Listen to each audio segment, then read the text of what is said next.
Viņa stāvēja tur viena, zem lietus bez cerības, nolemtībā, jo ar tumšo pusi noslēgtas derības. Viņai likās neviens nesaprot, viņu neviens nemīl.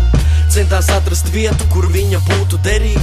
Ārā sen jau nelīst, bet sejā skumjas manāms. Tā panikā pazust grasās no tiem, kas tukši vārās, cītīgi meklējot, kur paslēpts vai kur glabāts spožais smaragds, kas padara to visu labāk. Un viņai nevajadzēja tos karāt, drīzāk prasījās, lai tikai būt brīvai tur augšā un acījā draize. Zemapziņā tikai neveiksmes, atmiņā bailes, acīs labirinti, pat negriba zināt, kas viņai kaiš. Tā gaidīja mani, tā bija vienmēr klāt, kad ārā nāku.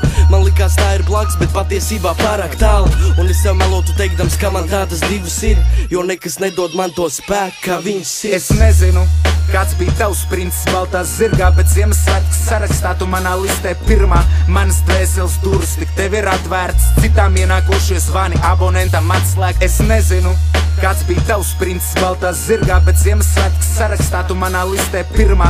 Manas dvēseles durvis tik tev ir atvērts, citām ienākošie zvani abonentam atslēgt. Zobiem klabot vakariņās atkal aiz pastmarks, kas var labot situāciju, grūti iedomāties.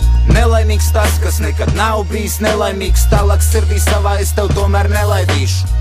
Uz svešiem noslēpumiem kāri savus un acis, kaut veltīt uzmanību šādi ļaus tu pat. Tu esi kā uzaicinājums būt laimīgam, jo zinu vienmēr mājās ģimene, kas gaidīs man. Kaisli draudošajām briesmām sajā pasmī, kad no rīta gults smaržo pēc jasmīniem. Palikt uzticīgai nelaimē, tā bija liela lieta. Nožēloju, ka manis dēļ tev nācās bieži ciest. Es nesmu dāvana ar iesaņojumu spīdī, bet neuzmetīšu visatbildīgākajā brīdī.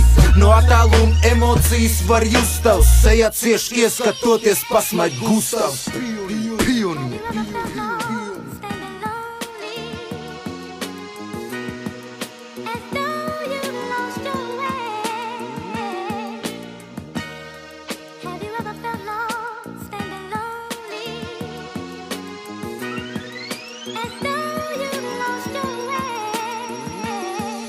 Es nezinu, kāds bija tavs princis baltā zirgā, bet Ziemassvētku sarakstā tu manā listē pirmā. Manas dvēseles durvis tik tev ir atvērts, citām ienākošie zvani abonentam atslēgt. Es nezinu, kāds bija tavs princis baltā zirgā, bet Ziemassvētku sarakstā tu manā listē pirmā. Manas dvēseles durvis tik tev ir atvērts, citām ienākošie zvani abonentam atslēgt.